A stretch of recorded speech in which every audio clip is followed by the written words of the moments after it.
Good afternoon, everyone. I'm Meg. I'm an Associate University Librarian for Scholarly Resources and Services, and I'm delighted to introduce Melissa Bradley, the keynote speaker for the first session of the library's Milk and Cookie series, Social Entrepreneurship Sessions. Melissa is a professor at the McDonald School of Business at Georgetown University, where she teaches courses on impact investing, social entrepreneurship, peer-to-peer economies, and innovation. A bit about her educational background. In 1989, Melissa graduated from Georgetown University's McDonald School of Business with a Bachelor of Science degree in finance, and later earned her master's degree in business administration and marketing from American University in 1993. Over the past 2 years here at Georgetown, she's received a number of awards for her teaching, including the university's Joseph F. Lemoyne Award for Undergraduate and Graduate Teaching Excellence, the Entrepreneurship Faculty Excellence Award, and the Aspen Institute's Ideas Worth Teaching Award, which celebrates exceptional courses designed to prepare future business leaders to tackle society's largest entrepreneurial challenges and to create a more inclusive, just, and sustainable version of capitalism. In addition to earning awards for her teaching, Melissa also has extensive leadership and experience with social entrepreneurship. She's the founder and managing partner of 1863 Ventures, a business development program that accelerates new majority entrepreneurs, that is, individuals who've been historically underestimated, including Black and Latino men and women, mentoring them from high potential to high growth. She's also a managing partner at Next Gen Ventures and serves as an advisor to Rain Ventures, to New Voices Foundation, and to the Halcyon Fund.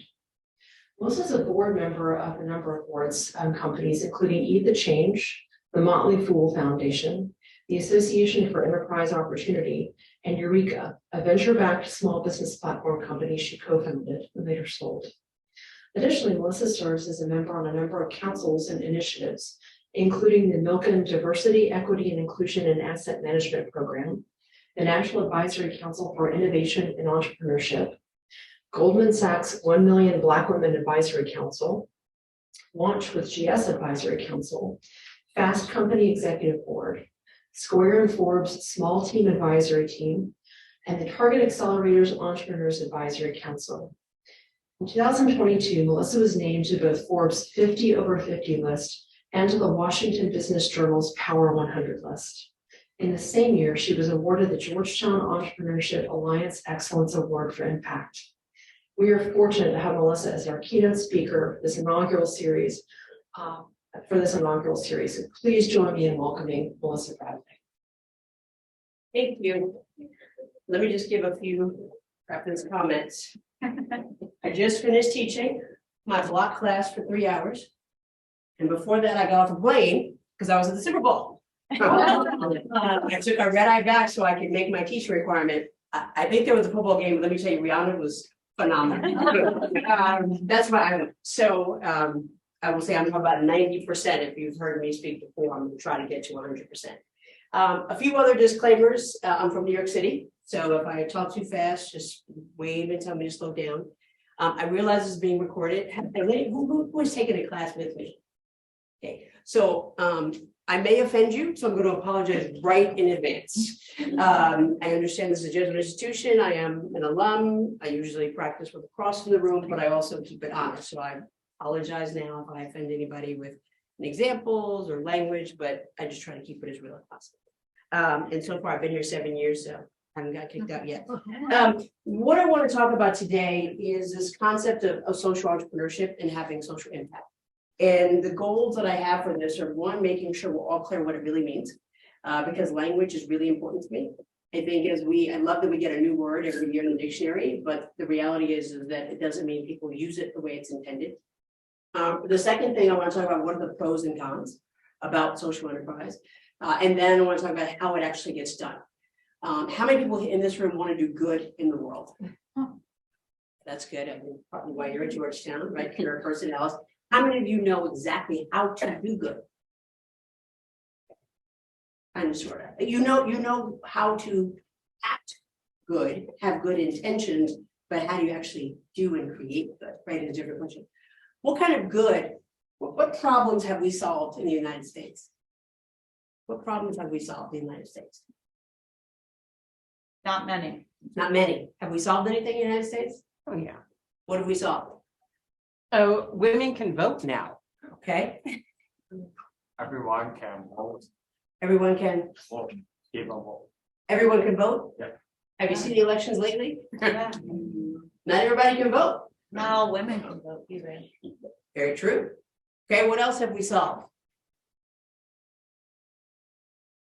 So we have enacted laws that in theory provide the opportunity, but in execution, we know, particularly in the last several elections, people were intentionally marginalized and told and lied to turn away from the polls. Okay, what good have we done? Anything? Like some basic health stuff like polio, smallpox. Is it gone? Not entirely, but Right, so it's not gone. So we made it better, but we didn't solve it. Right? Polio was gone for a minute and then it came back. I make that distinction because this is harder than people think. There's a difference of saying you want to help somebody versus solving a problem. We in this country have solved 0 problems. And in many cases, in our intention to do better, we've actually made them worse. So I don't like to be the doom and gloom, but I like to be the realist of how this stuff actually works, because I do believe that at some point in time, we actually will solve something. Okay, let's see. Is this the right clicker or should I? No, I'm sorry. Oh, that's okay. I'll just stand here and click. It's okay. Oh, there we go. It's all good. Okay. So when we talk about social entrepreneurship, we have lots of definitions. And so I don't mind walking. Don't keep me awake.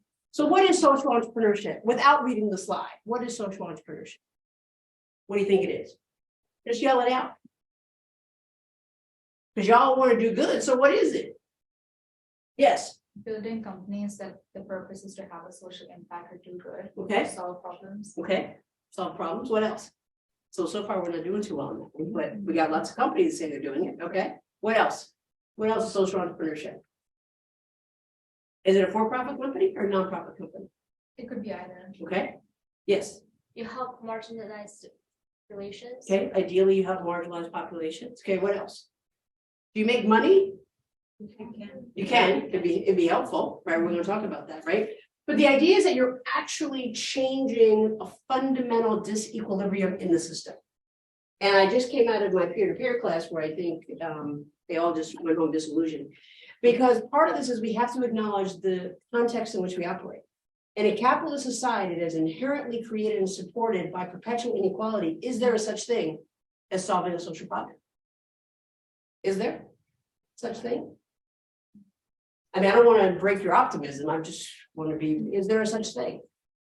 You all came to Georgetown, we care for other people. Is there a such thing? Not No. under capitalism. Not in capitalism. Okay, so where does it work? Anywhere? Is it working anywhere? No, maybe not. Okay, I'm not here to say yes or no. I never have an answer. I'm here to make you think. That's my job. I like to believe that's what I get really paid for. So social entrepreneurship, right, is a wide range of activities. Sometimes people think social entrepreneurship is just nonprofits, right? It's doing good, but you're not necessarily doing financially well. Other people tend to conflate it with CSR, corporate social responsibility, and it is not, right? Because corporate social responsibility is rooted in giving the perception and mobilization, usually around a moment, with a limited set of assets, with in reality a very limited impact on the bottom line. So CSR is corporate social responsibility. There's a hurricane, everybody comes, right? There's a group that was started by a gentleman named Daryl Hammond who realized that inner city neighborhoods didn't have playgrounds. And then ultimately as play evolved, they didn't have skate parks. And so his partner was Home Depot. And Home Depot would come and provide all the workers, they would build these parks in a weekend. But there was no integration to their business value. They didn't do it because they cared about play. They did it because they realized that a motivated workforce that is actively engaged as community is one that generates a more profitable bottom line for the company. But they could have easily have picked cleaning up the Anacostia River. And so it's important to know what social entrepreneurship is and it isn't. And so it's where individuals want to make a difference. Now hang on to the individual piece because that has pros and cons. It is where there is a social purpose venture, whether for-profit or not, but it has to be sustainable. So in the world of capitalism, what drives sustainability is things that people consume over and over again. which oftentimes is antithetical, particularly if you're doing something in the world of sustainability. In the world of nonprofit, you have to continue to raise money over and over again. Has anybody ever tried to raise money from, and how's that going? Not very good. Not very good, because oftentimes what your goals are not their goals, right? And you find all these nonprofit organizations contorting and say, oh, I could do that. Yeah, you find youth organizations in sports all of a sudden saying, oh, I can do college preparatory, right? And I can do driving, and I can do mental health. And at some point in time, you actually minimize the potential impact because you've now disaggregated what it is indeed your activities are. And so it's important that this idea of social entrepreneurship continues to evolve. But my issue is we haven't solved anything yet. And so what is it going to take for us to actually solve something? And so when we think about social entrepreneurship, it's not just solving a problem, because we did solve polio and then it came back. We did have women vote and then it got retrenched because there was no permanence in that solution. And so one of the things to be mindful of is how do you create a level of permanence when you solve a problem? And the United States, forgive me for not being global, but just to make a simple example, things are concretized through policy, right? So you do something and then how does it maintain permanent? It becomes a law. It becomes big P policy in the government, or it becomes small p policy in a company, right? And I won't go down the rabbit hole of politics, but we're not doing really well right now. Right, we have the most divisive set of systems ever, and so good is now no longer a static thing that we all agree to. It's a definition that varies from person to person, so therefore it becomes really hard to even think about how do we achieve a common good. I just finished teaching my peer-to-peer class, and I was asking people, what are the commons? Are people familiar with the commons? Are you saying yes? No. What are the commons? Like open public goods, so like open public green space, Like water, land, in some cases. Education, right, land in some cases, education in some cases, right? But the idea that historically, as we move through this industrialization, things that were the common good and the commons have now become privatized, which is oftentimes the driver of the problems that we have. And so therefore, this idea of social entrepreneurship cannot just be, I want to do well. It has to be, what is the business model behind it that is going to drive oftentimes a counterculture change over an extended period of time to undo what has been done. And if you're able to make marginal change, then how do you concretize that through policy? And we all know, and who's anybody here from the School of Foreign Service? No, they don't want to talk about policy. It's hardly one of the things, right? Particularly in the context of the United States.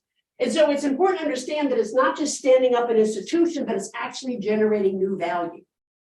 Right now, we have more institutions that we should have solved something by now, right? Many years ago, I'm going to date myself, obviously you know I'm over 50, but I'm finally down to double nickel. I started an organization that did youth entrepreneurship. And the city at the time was Mayor Sharon Pratt Kelly, and there was a lot of money. And she had convened a group of us because she wanted to have a conversation of how to eradicate teenage pregnancy. I was like, I don't know why I got invited, but let's just go. And what ended up happening was she ended up announcing a grant around teenage pregnancy. And I walked in the room and I was like, we do not do anything related to teenage pregnancy. They're like, oh, you do economic development. I was like, no, that's not teenage pregnancy. And she goes, well, how do you know? I said, well, have you asked the teens why they've been pregnant? Well, no, we just assume. Really? What did you assume? And they had all these assumptions. So we did a microcosm. We did a study, a field study of why are kids, and I say kids, these are kids like 13 to 17. Yeah. Were having babies in the DMV. Why do you think they were having babies? Just shout it out. Bored? Yep. Sex is good. Sex is good.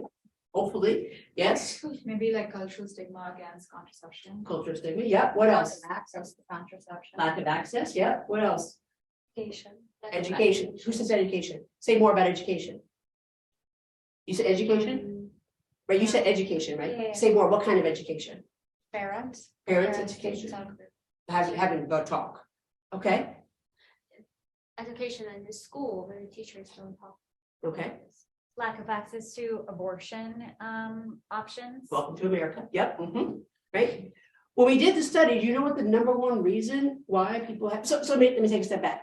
So they were going to develop a program to address all of this, right? We were going to talk about contraception. We hadn't gotten to the abortions part yet. But they were going to do more knowledge. They were going to do peer-to-peer mentoring. They were going to have classes, and it wasn't working. And so we actually were explicitly invited because they felt like if we could interrupt whatever was happening with an economic motivation, that would be a distraction to them having these kids. And I said, well, something's not right with your data because you just spent millions on these programs and kids are still having kids. So we went out and did our own study. Do you know why these kids were having kids?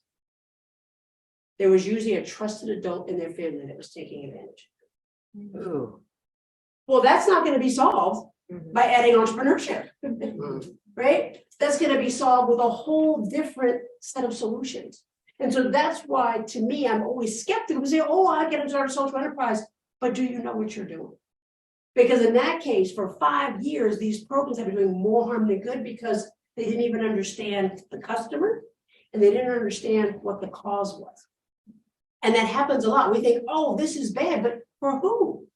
What may be an inconvenience for someone else, I may think it's a really big problem in the moment. And then someone talked about abortion and in the context of what is the political environment, what is the cultural environment, what is the social construct, what is the familial construct, makes a big difference. And so it's important that we say that social entrepreneurship recognizes the social problems, but also understands the root cause, and we'll talk about that. And they use traditional entrepreneurial principles, which are, I'm willing to think outside the box. That my risk tolerance of failure went from here to here. Right, that I'm willing to have a much wider aperture in terms of how I think about things, how creative I am, and how I use my resources. But the bottom line is it has to be complex challenges. And the problem is most people don't start out and understand what's a complex challenge. Give me a topic you're interested in. Business? Business. Okay. Is business good? It's not good. That's not good, but Not, it's good. it's good. Give me a good business. Like, I mean, it's not good or bad. It's just there. But is it going to help the world? It can help or it can. It go either way, which means leadership is going to be a driving factor, right? Somebody else give me an issue, a real social problem. Yes. I'm in the energy industry, so equity across, access to. Got a whole amen word right here, right? So environmental. Yeah. I'm just going to make it broad. Yeah. Environmental. Yeah. Okay. Environmental. So when 10% of the United States owns 90% of the wealth, do they care about a water bottle? No. No. They don't even, do they even go shopping for themselves? Probably not. I went to the Super Bowl. It was almost double the number of private planes versus regular people like myself taking planes. Not one of those people cared about the environment. That's why Kendall Jenner is always in trouble. No one cares, right? Because we haven't created enough understanding of the adverse impact for those who actually are in charge of the resources that drive the problem to begin with, right? So it's important that we break down complex problems. The United Nations, in its wisdom, and USAID decided they wanted to go to a country in Africa. We always try to save Black and brown people. And they wanted to solve this crisis where they realized upon visiting that women were walking, they thought they were walking too far for water. Now, not a single woman was complaining, but they thought they were walking too far for water.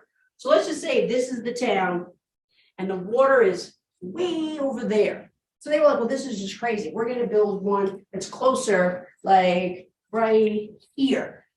So, we go, we have a ribbon thing, we're going to start drilling, we're going to build a well, and they build the well. And they come back, it's a true story, 6 months later, and they go, so how's it going? And they're like, well, the women's still walking way over here. And they were like, well, I don't understand. You said you were walking too far for access to water. And they said, yeah, well, then why don't you go there? They said, because you have us now going through an area that is known for people who attack women. I'm not going to go that way. So really understanding what are you trying to solve is important, and the implications of solutions. We are so quick to say, done, I solved it, and don't understand the ripple effects thereafter. And so that is what concerns me about social entrepreneurship, is that we're doing it in a vacuum and that we're not inclusive of the communities that need to be served. And so this is where I say, again, I may get myself in trouble. Social entrepreneurship is not Jesus Christ Superstar. You are not here to save anyone. Social entrepreneurship is creating the means by which communities can solve their own problems. Because if you ain't from that community, you don't know. As we just saw in a very simplistic example of trying to get water. And so it's important that it's a new set of skills, which means community engagement, which means collaboration, which is ironic because when we hear innovation, we think of the Mark Zuckerberg of the world in very symbolistic ways in which I establish new things that we have no use for. Very rarely has Facebook been said in a positive light, except highlighting via video where there are bad things happening. But that's not his business model. That's an unintended consequence. Therefore, no one should ever say it's even close to resembling a social enterprise. So it's important that there's a wide range of stakeholders, not just the person that found it, but there's the constituency involved and all of the policymakers, big P and small p.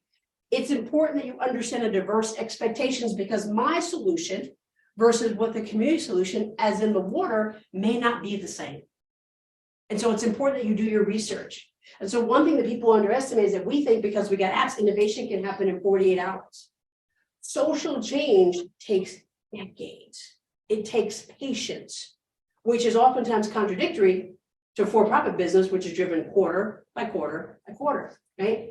And it's important that you have a coalition, and we know how hard it is to have a coalition. Let's just use Capitol Hill, for example. Right? So to think about how do you get a group of people to agree on a solution for a community they know nothing about, you begin to understand why we haven't solved anything yet. I'm optimistic. I'm still optimistic. And so it's important to say, what is it and what is it not? It is not a fundraising strategy. It's not giving. It's not t-shirt. It's not banners. It's some kind of business, right? That has a sales mentality and that I'm trying to get as many users as possible to fundamentally make that change, right? It's either customers or clients, but it's both. And when I say that, because in the nonprofit sector, right, in many cases, there's going to be services or products or strategies that someone's not going to be able to pay for, but there still has to be a payor, whether it's a foundation, whether it's USAID. So, and everyone people say like, oh, well, nonprofit, I don't need to know business. Yes, you do, because there has to be a viable business model there. And so someone's a payer. So you may have customers who don't pay and clients who are the payor. Now think about that for a second. How many of you have two friends that would not be friends if it were not for you? Anybody? Yeah, somebody. Yeah, okay. Yeah. Yes, you got friends who would probably not be friends except for you. Yes. Yes. So imagine if you ask them an opinion on something, do you ever get consensus? Rarely. If you say, hey, I should do this, one will say, well, no, you should, or one may say you might, right? But the idea of how do you get people to come together to solve that? When you think about the foundation of philanthropic world, right? They have all this money to give. Well, let's just talk about Mackenzie Scott. How wonderful. She's giving all that money away. But if she talked to those groups, absolutely not. She's used a group called Bridgespan to go decide where she should give her money. So now you have people who are running programs that luckily for her, it tends to be general operating support, but other foundations say, well, I'm only going to help you if you do programs for youth K through 5. Well, if I'm not doing youth K through 5, and that's not the predominant need, then that's a lot of money being wasted. And so I always say that being a nonprofit is harder than being a for-profit, because the multiple layers of stakeholders that oftentimes are not aligned could actually drive you to drink, for sure. It's important to know that social entrepreneurship is not I did it, check the box, and I go home. It's an ongoing activity because we know it takes decades to undo what's been happening for 100 years. I love when people say we're going to solve recidivism in this country. Do we know what recidivism is? What is it? It's when you are in prison, you go out and go back. And you go back. Right? People think, oh, well, I don't understand why they keep going back. Well, I spent 5 years in the prison. Sometimes they go back because that's where their family is. They go back because we have not created infrastructure. If you come out of prison in the United States, you cannot, it's legal to discriminate against renting your property.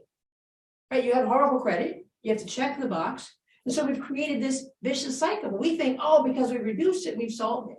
In North Carolina, I did a project with the state because their recidivism rate was astronomical. It was like 85%. But here's the crazy part. Most people were recidivating within 4 weeks.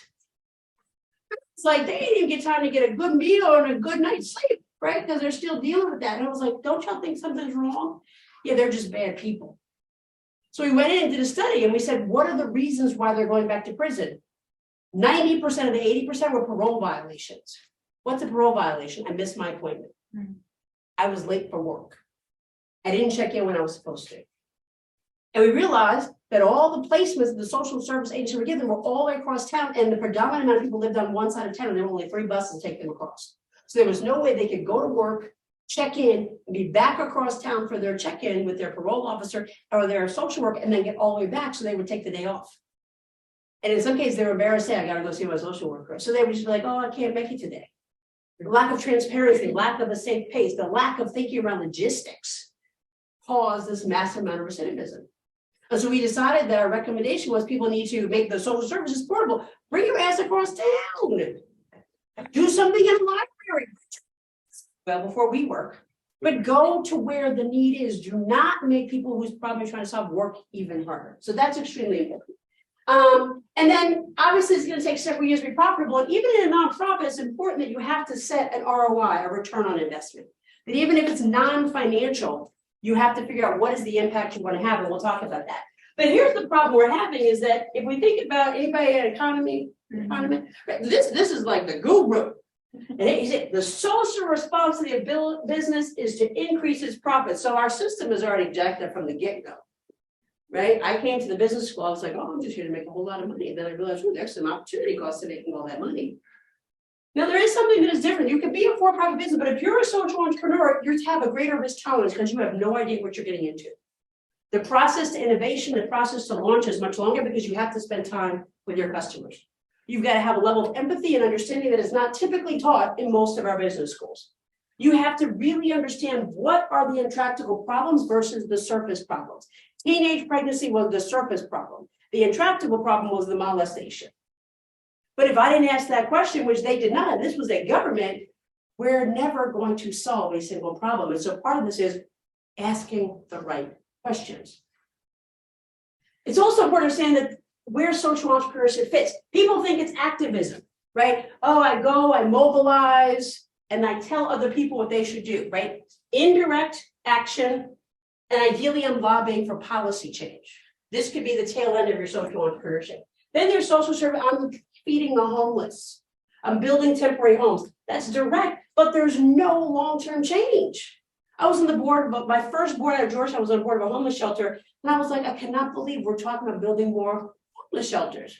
Because the mission said to eradicate homelessness for women who are vulnerable in the District of Columbia. Not sure how building more shelters was going to solve that. And so it's important to understand that right here is where you're having a direct intervention, but you're really focused on long-term sustained change, not just spot solving. And so some of the critiques we have are that there are inherent tensions. And so are we giving social entrepreneurs enough time and enough money? Because if you ever got money from a foundation, you got 12 months to deliver impact. If you take my class, you got 6 weeks to develop impact, okay? We oftentimes ignore community involvement because we think we are better than. We don't have that problem, therefore we can help you get out of that problem. We got our own problems, right? This idea that we want to let government off the hook. We just had a whole conversation today and one of my students says, I'm uncomfortable. And I said, that's the point. You have to be comfortable with being uncomfortable. It helps you understand where they're coming from because it's not about the problem you're having, how you're experiencing it. It's unique to them. Some people say you're selling out. If you start a social enterprise and it becomes a for-profit, you're just trying to make money, right? You're just trying to make money, which is not necessarily a bad thing. Because if we agree that it's going to take decades to solve a problem, there is no foundation in the United States of America that's going to fund you for 10 years. You're lucky if you're lucky if you get it for a year. And then you have to fight for renewal with the new latest social entrepreneur thing that's going to solve homelessness, and ain't none of y'all doing that, right? We also, we'll talk about, have no sense of how to evaluate. The most broken system, we were talking about impact investing, is that we don't even know how to evaluate this stuff. Because who knows the difference between outcomes and impact? So you have inputs, you have activities, you have outputs, you have outcomes, and you have impact. Inputs are like, y'all go to work, blah, blah, blah, over a little worker bee, show up, right? Activities, you may mentor, you may teach. Outputs, I helped 1,000 kids, I helped 500 kids. Outcomes, they can now read. What's the impact? How do you define impact? Anybody know? Long-term solution or change in that society, in that group. So that's outcomes. That's okay. outcomes of behavioral change. There's a nuance. So but you're getting there. So what would be impact? How many percent of them enter workforce? They That's an outcome. Impact, Changing something. in your- that's an outcome. Impact is that which would not have happened without you. If they didn't know how to read before. And there was nowhere else for them to read, then yes. But think of it, you got reading is fundamental. You got first book, you have libraries, you have parents. How do you know? And we don't. We do not have a methodology to understand what would have happened if not for this. And so you get conflation of success because a student can read, not because of one program, but because of 5 touch points. But we only can fund one. So you have this inherent competition around who can solve it better when indeed nothing is getting solved. And so this is a really key issue. And then you get unsustainable projects because funders or investors just move on to the next best thing. They're like, oh, well, that's didn't work. This shiny, oh, look, this person is amazing. The cultification in social entrepreneurship is so often tied to the individual and not to the institution that needs to be created. And so you think about, oh, well, so we don't really talk about people solving problems, we name them, right? Like Wendy Kopp, Teach for America. People don't teach for America? Anybody been in Teach for America? Okay, good, and I won't offend anybody. But think about Teach for America. And I know, these people I talk about, I know. I don't talk about people I don't know, and they know how I talk about them. Teach for America was designed because Wendy felt like teachers in schools were overwhelmed by the number of kids in class. Absolutely, no doubt about it. So what did she do? She went and got y'all. Fresh out of college, ain't never had a job, probably barely left home. And she would pick you up and train you for 3 weeks and then drop you in a community you've never been to before and expect you to help teachers. And what happened? The randomized control child said absolutely nothing, except physically and emotionally challenging the teachers of what do I do with this 22-year-old who has no clue? Think about somebody who grew up in New York City who was then dropped in the outskirts of no man's land, Texas, and doesn't speak Spanish. How was that an innovation? And that has happened. And so we have to be careful that we're really mindful that we do not cause trauma and more harm. Because that's in some cases what social entrepreneur does, it actually causes more harm. Because it perpetuates a set of stereotypes that the founder had, but is not necessarily true for the community that's actually experiencing the challenge. And so what you have to do is you have to be able to say, hey, I'm going to suspend all my assumptions and beliefs and just go as hard as I can and be as open as I can. But what's the challenge there? Who funds that? Right? So we're seeing the friction within a capitalist society. Go really try to solve stuff, but there's no economic incentive to solve things, because if I solve food challenges and food deserts, then what would happen to McDonald's share price? Right? It would go down. Well, that's not good. That's not good for you. That's not good for me, because most pension funds are over-indexed in McDonald's, whereby almost 50% of the pension funds in the United States are already underfunded. So it becomes this vicious cycle of we say we want to do one thing, but the economic benefits do not correlate.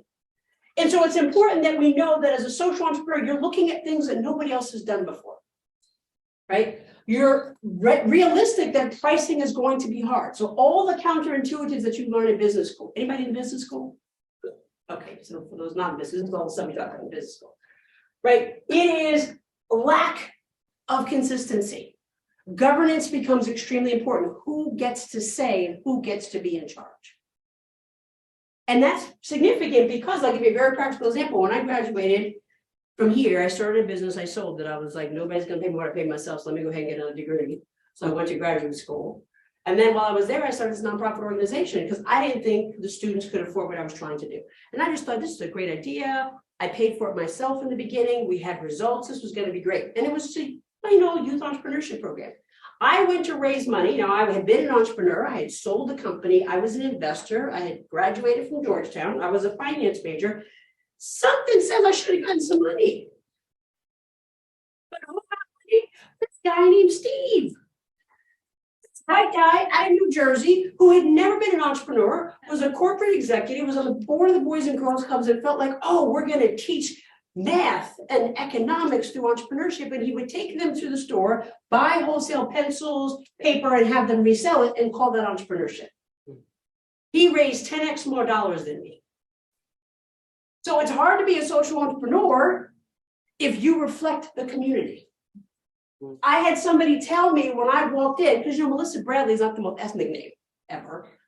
So I walked in, they were like, we weren't expecting you. I was like, if my name had been Shaniqua Jones, you might have been prepared for me. And he said, well, I think what you're doing is great, but I'm not sure I'm going to invest in you because how do you know how to help them? Because you are them. Ooh. This was CEO of a large insurance company. And I was like, well, who's the them? And I realized that that's common. That there's a belief that it's only allows outsiders to change solutions. And so when you think about social entrepreneurship, it's not because you're well pedagogued, it's because you actually have to understand what the problem is. But if you actually come from the community, then you don't have the resources. And so it becomes this vicious cycle. But it's important to know that you can't just be the diehard, like, oh, I care about people, the liberal, the extreme. You got to have some business sense.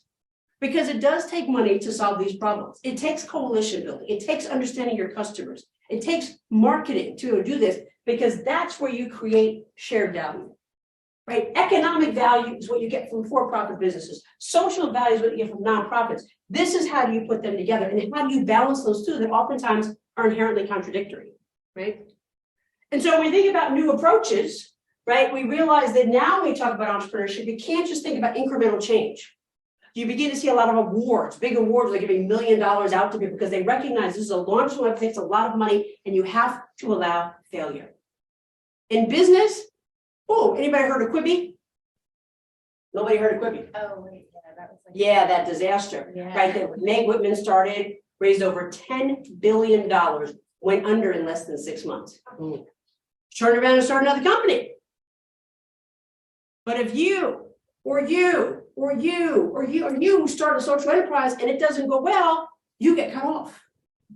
Because our incentives and our motivations in defining successful outcomes are very different. And so we have to create a safe space for failure. But we have to be careful that failure is not experimentation. Anybody familiar with the story of Tuskegee Airmen? Anybody familiar with what's her name? This is what happens when you don't sleep. Henrietta Lack. Yeah. Okay, what's the Henrietta Lack story?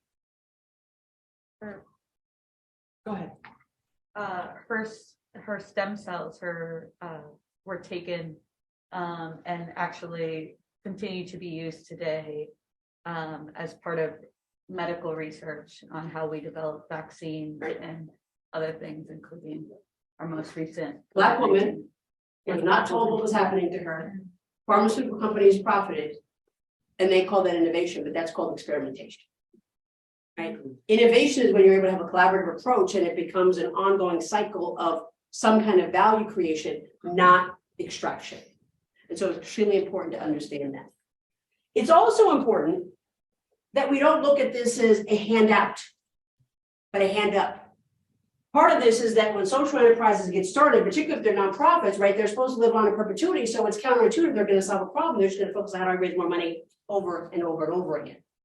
And so you just try a bunch of things, but you don't land on a solution. And so you begin to see, right, this was an example in Kenya where there was this thought of like, hey, let me create a business, but they realized that there needed to be employee engagement. That maybe things like we call cooperatives or ESOPs were ways to go to think outside the box. And it's important that we cannot continue to create institutions and social entrepreneurs, I'm going to help you. It's how am I going to allow you to help yourself? Because that's how you get to scale. If I can identify an archetype of people that need assistance and I can figure out a way to successfully solve something for them, then they can iterate for the nuances that exist within the communities and the stakeholders that are most aligned with them. This issue of funding is critical. Have you heard Echoing Green? No, Cheryl Dorsey, a good friend, started Echoing Green, and she just did a series of studies that says that, and Echoing Green basically gives, might be like $75,000 or $80,000 now, but it's a highly competitive process all over the world, and you save a social enterprise, and they give you money and mentorship and training. And she has watched the evolution. And what's fascinating is more diversity is coming into this space, which is a great thing, except we know that diversity isn't always respected. As in, The United States government full of white men is gonna tell you where the water thing needs to go. Right? They don't always get the resources. You can look at venture capital, you can look anywhere. And so as you begin to see people really taking ownership of their own challenges in their community, they're not getting the support they need, but we're supporting outsiders to do that for them. And so it's important, right, that we begin to think globally, that we don't have this right at all. But you think about that there's now this move that a social enterprise is not just a for-profit or a nonprofit, but it can be a hybrid, right? That you have to have some ability to monetize, otherwise you lose control over the solution because your payors will tell you what to do. I had a youth entrepreneurship program. This foundation wanted to give me $10 million to endow it if I would change the name and change the focus. I was like, no. And they were like, well, it's not your decision, we have to talk to your board. I was like, you can talk to my board, but they're not going to change it. But the pressures then, right, from the funders or the payors oftentimes takes us askew of what we're trying to solve for. So having this ability to have income generated, but still have the authenticity and the freedom to innovate and not experiment in the nonprofit sector where there's a slightly higher tolerance, you have to figure out how to do those both. And so you begin to see for-profit organizations that have nonprofit affiliates. You see non-profit organizations that have for-profit affiliates. A nonprofit can own a for-profit. It's legal. That's how we're set up. Our accelerator is nonprofit. I don't charge our entrepreneurs to train them and de-risk them and get them to a point of scale. But we own 3 venture funds. Those are for-profits. When they make money, the general partners, myself, and we get paid. The entrepreneurs get their money, and a portion of it goes back to the nonprofit because I hate fundraising. I'm tired of explaining to people why you should support Black and brown entrepreneurs when they're the fastest growing segment in this country. And so understanding that now social entrepreneurship is no longer binary, but you have lots of options to be able to figure out how do you maintain autonomy. That's why you need the revenue, so that you can maintain autonomy and someone else does not get to dictate how this happens. So let's really talk about how do you go about creating a social enterprise. What is the problem? Well, we know how that can go awry. We talked about the teenage pregnancy issue, right? But also, is it your problem? Can you solve it? And let's be honest, like, just like movies, right? There's like 8 stories in movies, right? They're all the same. Somebody is a heroine, somebody's evil, they fall in love, or they don't fall. Like, there's not a lot of innovation in this stuff, right? So understanding, has it been tried to solve before? And be willing to have some humility to say, who else has done this, right? But also, is it worth solving? When I worked in the Obama administration, I ran the White House Social Innovation Fund, and we gave out money to communities who were trying to solve real problems. And we had one caveat, which made it so hard for us to get the money out the door. We would only fund interventions that did not have a negative impact on something else. You know how hard that was? Because everything is so linked. And so you have to figure out, what are the ramifications if I solve it? I'm actually creating a bigger problem, or am I just moving the problem to a different demographic or a different community? Can I risk ignoring it? Is it going to go away by itself? This is probably the most important. Does the problem have ethical dimensions? And that's what makes social entrepreneurship harder than traditional entrepreneurship, because entrepreneurship, we'll say it, we sold pet rocks. Not unethical, but just dumb. And people bought them way before y'all's time. But think about it. Is McDonald's ethical? Is Coca-Cola ethical? But they're billion-dollar companies. And so really figuring out what are the ethical dimensions, and not just for yourself, but for the constituencies that you're trying to take care of. And so this actually becomes a whole lot harder. And then as you think about that, you have to be able to say, like, what is really happening? And assess, not from literature, but primary research. What if I change it, what happens? And not just the good stuff like, oh, we're going to end up over the rainbow with the leprechaun and the pot of gold. No, if I solve it, 20% of people will be better. 80% will not. Can I live with that?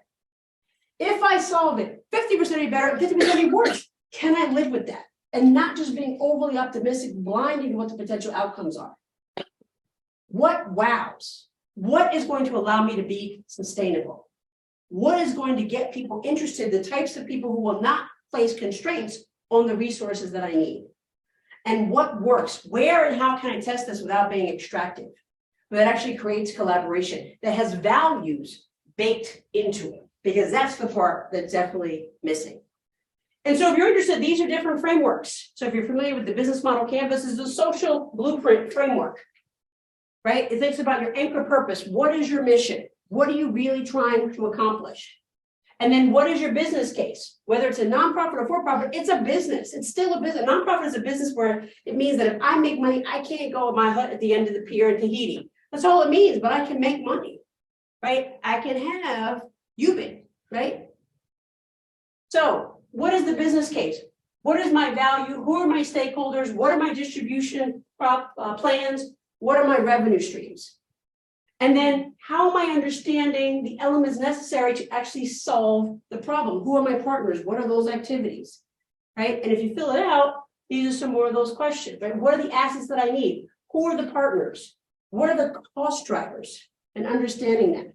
I've had people who make great solutions, but they underestimated that it costs too much, therefore it's not replicable or scalable. Right? What is scale? Or in fast. Okay, what is scale?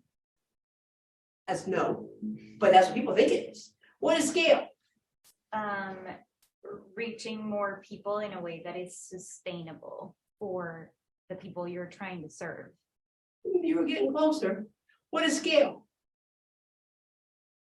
Yeah, this is a problem. My kids in business school don't know either.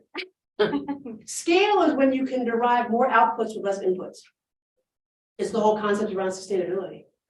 Growth, and they complain those, oh, more. Yeah, but that's not scalable. That's just growth. People do more all the time with no economies of scale. And at some point in time, you get the law of diminishing returns. Therefore, we're wasting a whole bunch of money. So do you want to grow something or do you want to scale something? And that's important. Therefore, I can start with language is so important. Right? When you think about impact measurement, I'll end on this. One of the challenges we have is measure. How do you measure? One, because it means you need to be unbiased, and no one is unbiased. No one, right? Two, we don't have the tools, right? We've got like literally 20 million tools. We have not created a standard. So one organization with one tool can say I'm doing great, the other can say I'm actually doing positively horrible. And the greater challenge is the most authentic way for us to say it is also the most expensive, randomized control trials. And most foundations don't pay for that. So we as the government, we made these investments in these businesses. We said, oh, but you also got to do a randomized control, which at minimum is $100,000. And not perfect, don't get me wrong, not perfect. But that is the way to tell. There was a youth program here in DC. I won't name it, although I think they do great work. And they had this navigators program where one child is matched with one adult. It was an expensive ass program. But they were trying to get them to stay in school. That was their sole goal. So we funded them, and after 5 years, let's do a randomized control trial. What do you think the outcome was? 80%. 80%? Do you think they solved the school problem? No. What did they solve, though? Do you think they solved anything? No? Anybody think they solved anything? Okay, well, they did. You know what they solved? Teenage pregnancy. It was helpful, right? But it was important in terms of how they were selling it. So when it was time to scale, they had this state of Oregon say, we want that program to solve for school. We're like, let's make sure it really solves for school. And it didn't. And so they found a whole new audience, but you have to be honest and be able to say, I was wrong, which is not the American way. And so we need a lot more rigor in the evaluation space and consistency so that we have an honest gut check of what is working and what's not working, because we want to believe everything is going to work. And so I end on this in that when you talk about any venture, there's going to be a bunch of stuff, money, people, strategy you put in. You're going to do some stuff. You're going to help kids read. You're going to build homes. You're going to do whatever. You're going to solve a numeric amount of people and have a amount of books dispersed. You're going to have some positive or negative behavior change, but it's the impact piece. What would have happened anyway? And that's hard to do because we have 1,000 solutions for teenage pregnancy, we have 1,000 solutions for mentoring and tutoring, because we have not decided that there is a need for discernment when we're playing with other people's lives. So here at Georgetown, I teach this course. Yeah, sure, people are going to be social entrepreneurs, but I want people to understand, one, the impact and role of business does not have to be just making money. But that if you want to do good, it is more than just good intentions and your values. It has to be intentional. It has to be collaborative. It has to be community driven. There has to be an element of humility and empathy, not hubris and intellect. And when we talk about social entrepreneurship, it doesn't have to be for-profit or not-profit, you have to be mindful of how do you balance stakeholders and shareholders. And at the end of the day, you have to be willing to say, my job is not to do better than, my job is to solve. And if it gets to a point where you cannot solve, then you need to get the hell out the way. But the vicious funding cycle allows people who keep testing and piloting this perpetual cycle, and therefore, where are we today? We have solved nothing in the United States of America. But I'm optimistic. I think y'all are next. I'm done. Y'all are next. So thank you for joining me.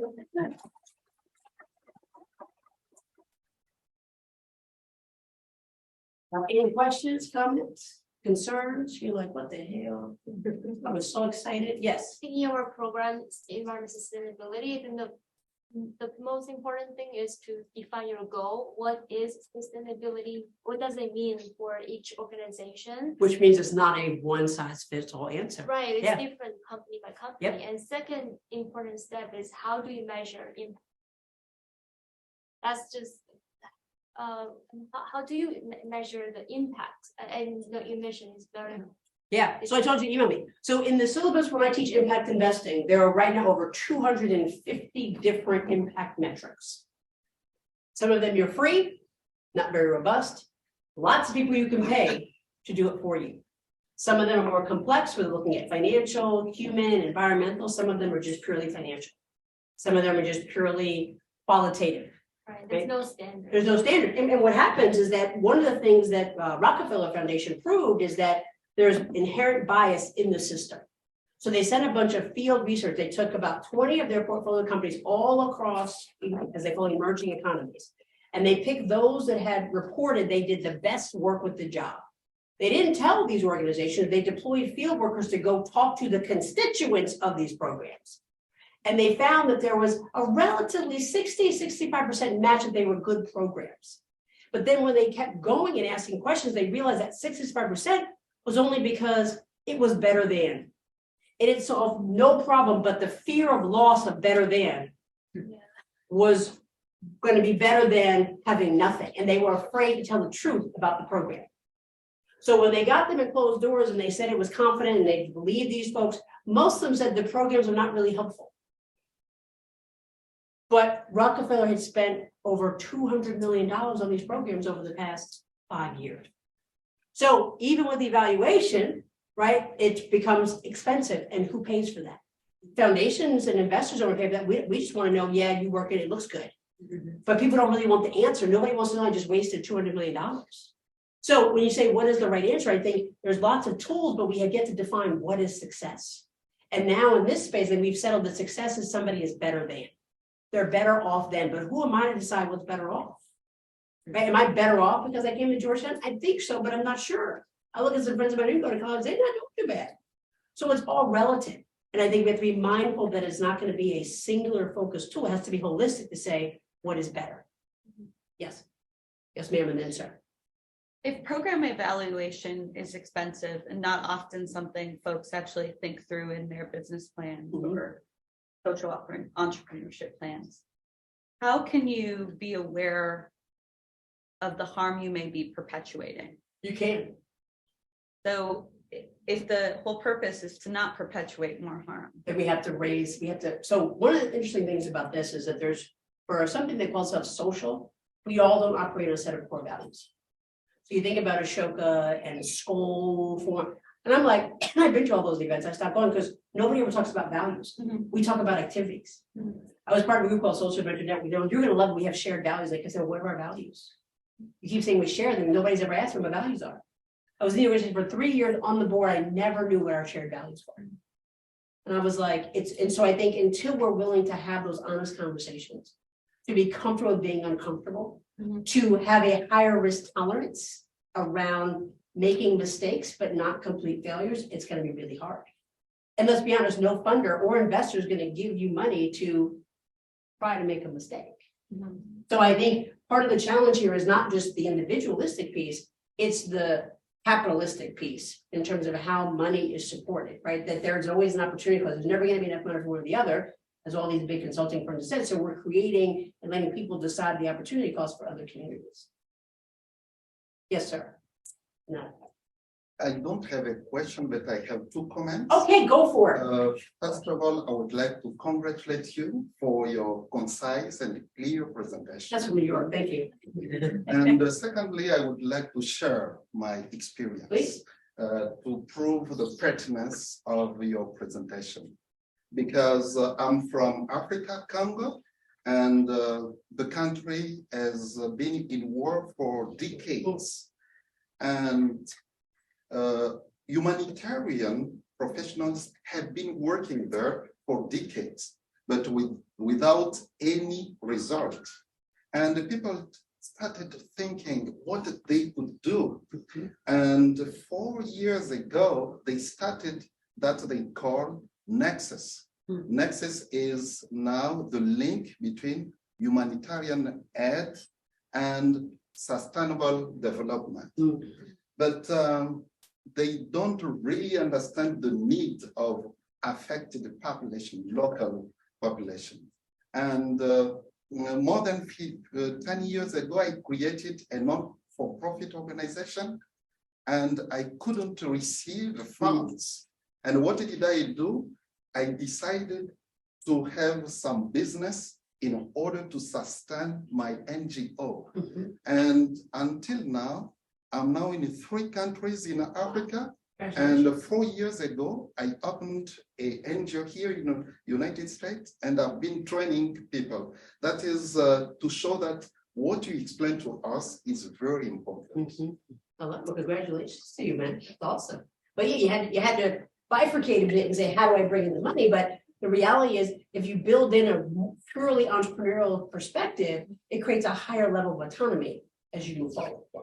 Yes. Thank you first and foremost for an amazing presentation. I've taken your class before and you are equally entertaining and challenging. So thank you for pushing the boundaries. One of the things that I'm thinking about lately is how to reduce packaging impact in the US, and moment of vulnerability, I have no idea where to start. It feels like such a big question, and even though there are good intentions, and it is a tall order and a tall question that's starting really broad, what's your perspective on how to define the scope, on where, if I have the resources, the connections, the people who want to do good, how do you insert yourself to actually start in the right path and make the most impact? I think is, what is the problem you're trying to solve, right? Because you respectfully, right, jump to a solution of sustainable packaging. Why? For what purpose? And then I'd say research what has already been done. Okay. And be really clear, right? Because sustainable packaging could be a cost thing. It could be an environmental thing.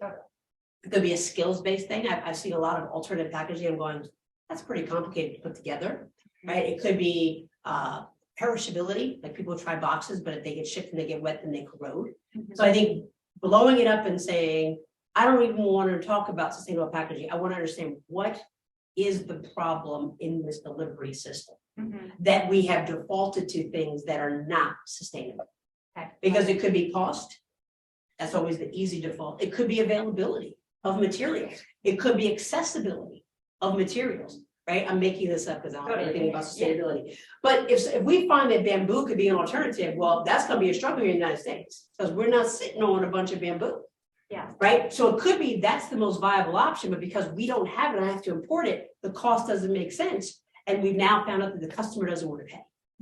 And so I think not assuming that it hasn't happened because somebody hasn't thought of it, not assuming that it hasn't because people don't want to do it, but looking at what are the ethical issues, what are the accessibility issues, what are the financial issues, and what are the impact issues, to then say, based on what I've learned, this is what sustainable packaging looks like. And it doesn't even have to be a new product. That's the problem. We always jump to a product. It could just be an integration of things that already exist. It could also be saying you no longer need to exist.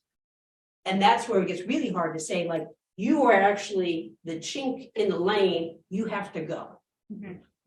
Because we never want to say you're not needed or not valued, but when you're trying to create social change, you have to have some guardrails around what is acceptable to generate that value. Totally. Yeah. I mean, that's a fair question. Like, what's the problem you're trying to solve? I think the reality of of the corporate environment right now is a lot of these companies have gone out to make promises about how they are going to be sustainable or carbon neutral by a specific year. Yeah, by 2023. And that's your problem. So your problem is not what is sustainable packaging. Totally. Your problem is how do I get to this level in this amount of time with this set of cost parameters? But you already see that you have two very different outcomes. Okay, fair. Yes, yes. There was the question from the audience. Look at that. What is the difference between impact investing and social investing and other types of investing? So all definitions, right? So social investing oftentimes is conflated with impact investing. So I'm gonna use different words. So there is ESG, environmental social governance, which is screening. So I'm not going to invest in something if it doesn't meet my individual environmental standards, my individual social standards, or my individual governance standards. And where we've done the best is obviously environment because it's measurable, but we suck on governance and the S we don't even talk about. Then you move and you have social responsible investing. Okay. And that is again a screen. So now you're screening for the E, the S, and the G, and the SIN stocks. And you're looking for a representation. You're looking for, but it's all a screen of I'm not looking for that which fits. I'm taking out all things that don't. Impact investing is the intentionality of investing in something that's going to yield both a positive social outcome and a positive financial outcome. I have a question specifically about your experience. So you mentioned that you have a nonprofit and then you have 3 funds that you invest in. So I wanted to ask about those funds. Are they funding social enterprises? And if so, or is it for-profit ventures? And if it is social enterprise, what do you all look for to confirm that this company or this new venture is actually a social entrepreneurship? So if you were to ask my limited partners, they would say I'm just investing in businesses. But I look for business that have impact, but it's not necessarily like environmental impact. It's how they self-define it. So I tend to invest in women and people of color solely. And what I found is in those communities, because they have been historically marginalized, they oftentimes are implicitly socially oriented. They want to create jobs. They want to help change how women are perceived. They want to create economic wealth, all those things. So we don't explicitly say you have to be a social enterprise. You have to be a person who's been historically marginalized. You have to be starting a for-profit business. You have to be ready to scale.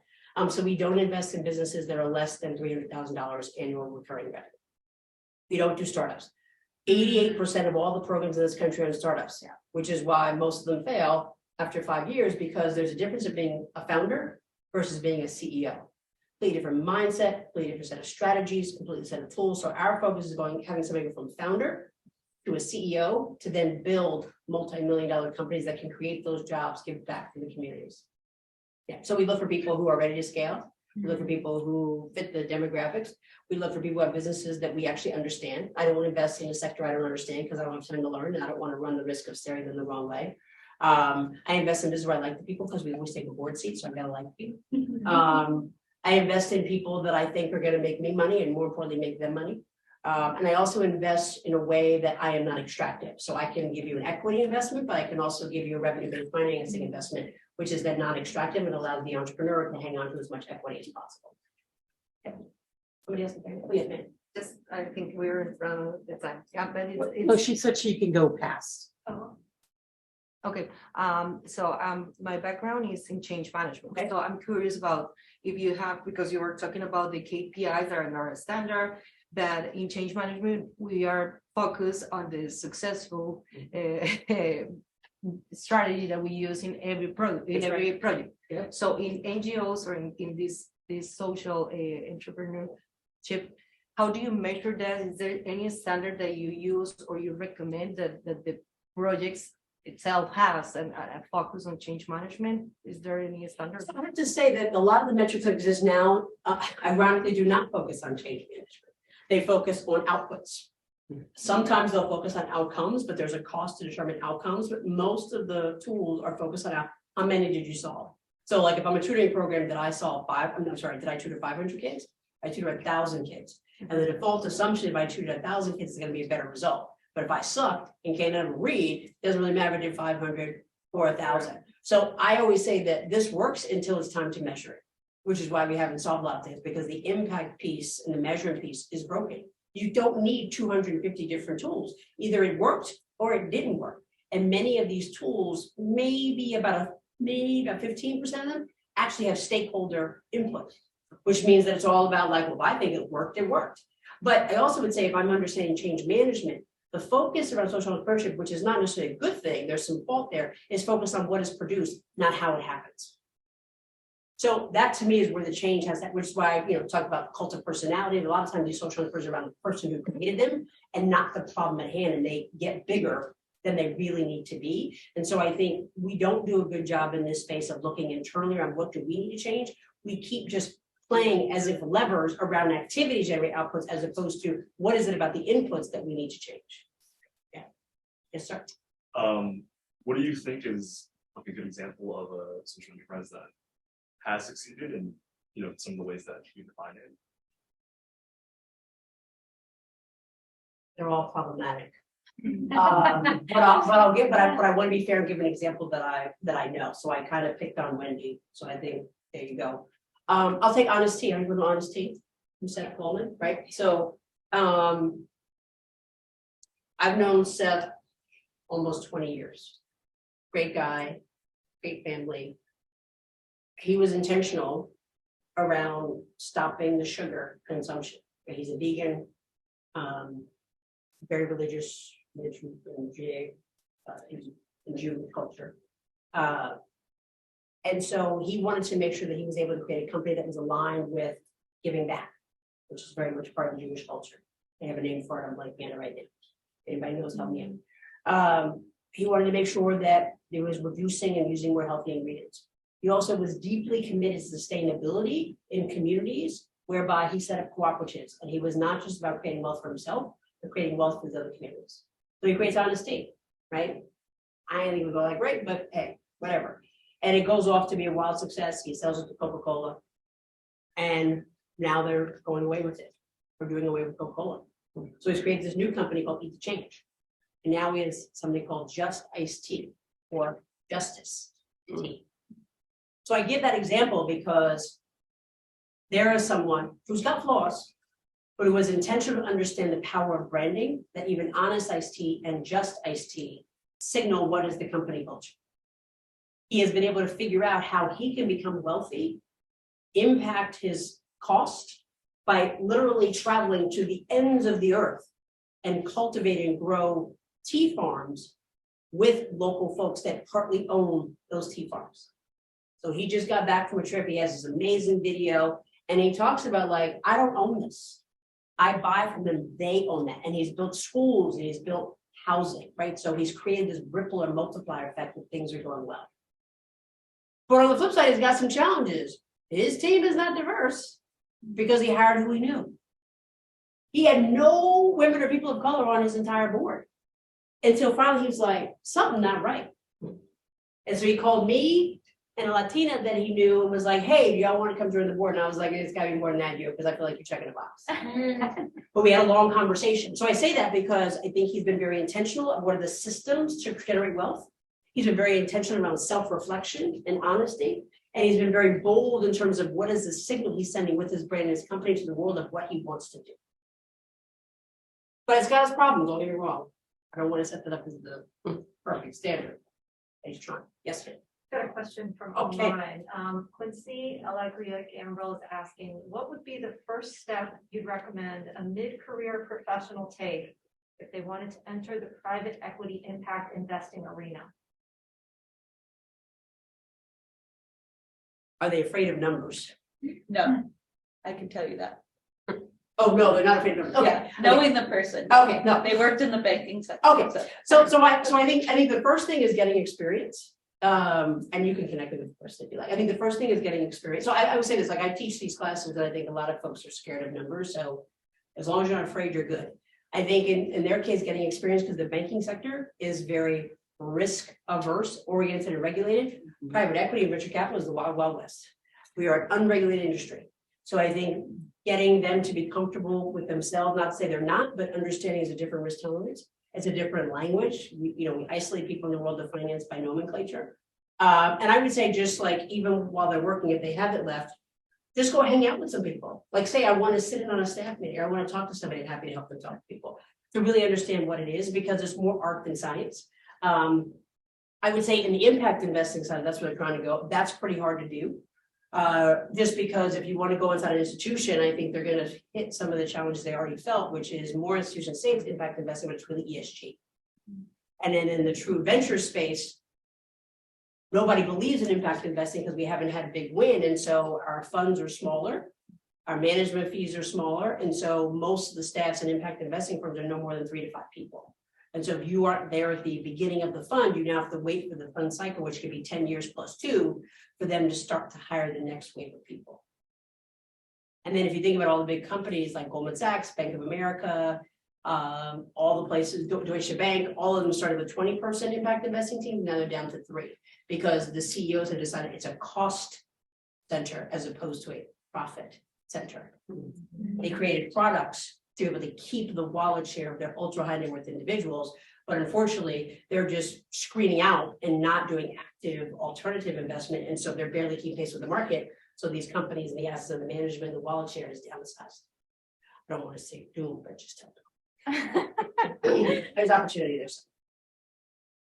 Other questions?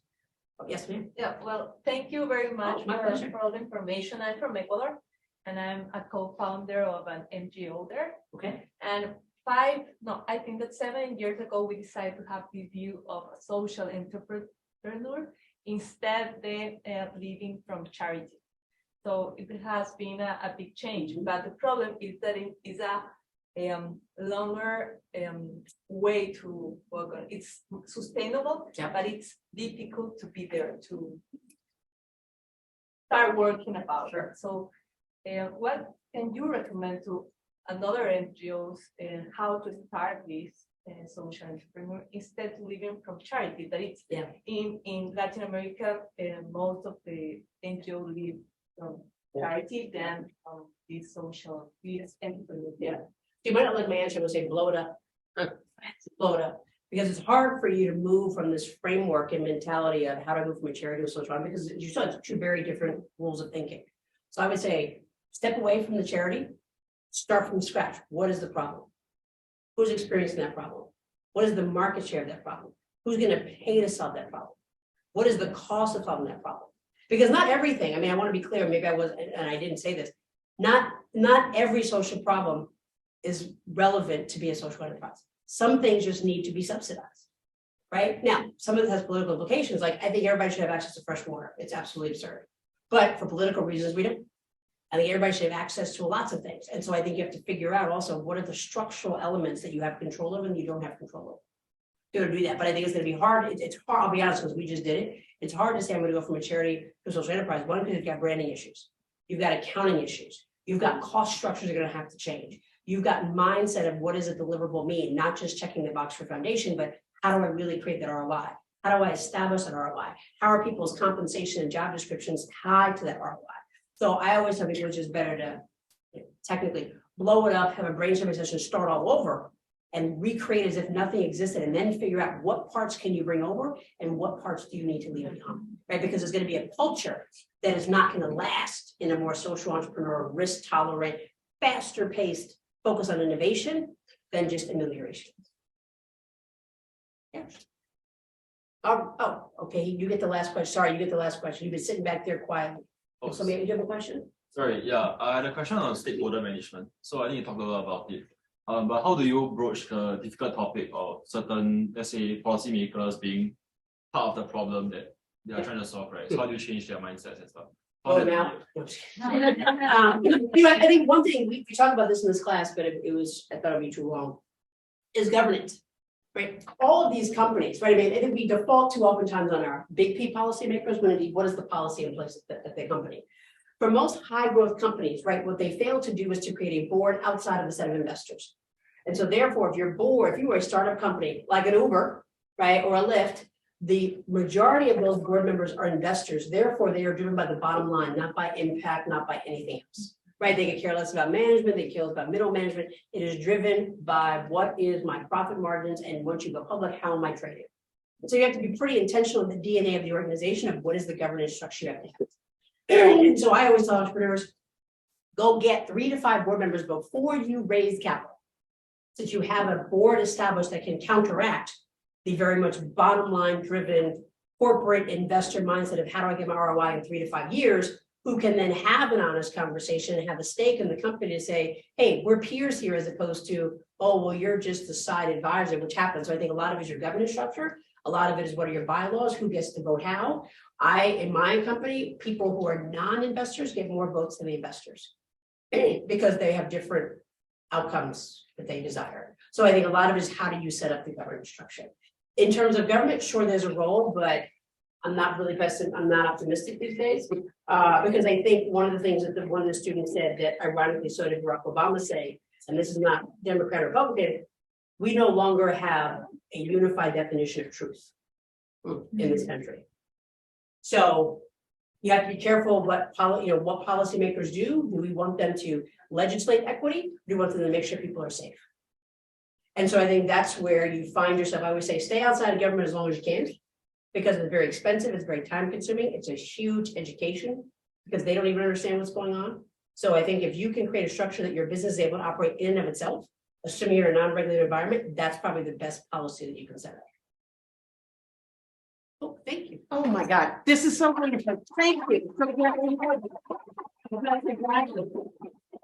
When are you teaching next? I'm going to give you some business if you need it. My next class is social innovation. Ooh, well, I only teach MBA students. Oh, okay. Good, and it's hard. It's Sorry, hard. sorry, all those support people. But one of the things that we're all excited about is as we were sitting here, we were thinking of, I have an idea, or I want to be able to explore this. Our next meeting for the Milk and Cookies series, there's milk and cookies in the back, plenty left over. Take some to your roommates, tell them where you got them.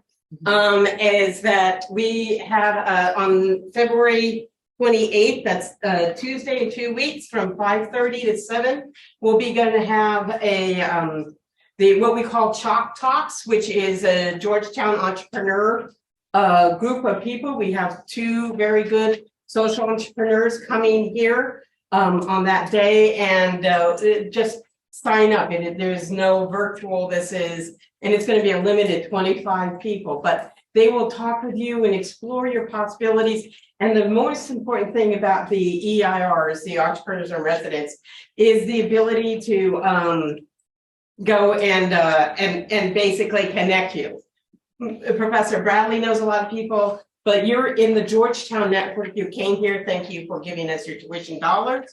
And let's take advantage of that. Then we're going to be having another event on March 22nd. Alyssa Loveroad is going to be talking about the pivot program and getting that enterprise going forward and mistakes she says she made and some things that she could be doing better. And then on March 29th, which is a Wednesday from 5 to 6, come back to this room because we're going to be going over, Candide, which is a nonprofit database. I'm going to be giving that, actually talking about on the business. I'm Jennifer Bocher, the business reference librarian here. And I'm going to be talking about how to find more information. And what we're going to do also for all of these events, or at least the second event and the fourth event, is have copies of the canvas. How did you call it? The social or the business model canvas. The business model canvas for social entrepreneurs. So please come for that. And I once again, I want to thank you so much, Melissa, for coming.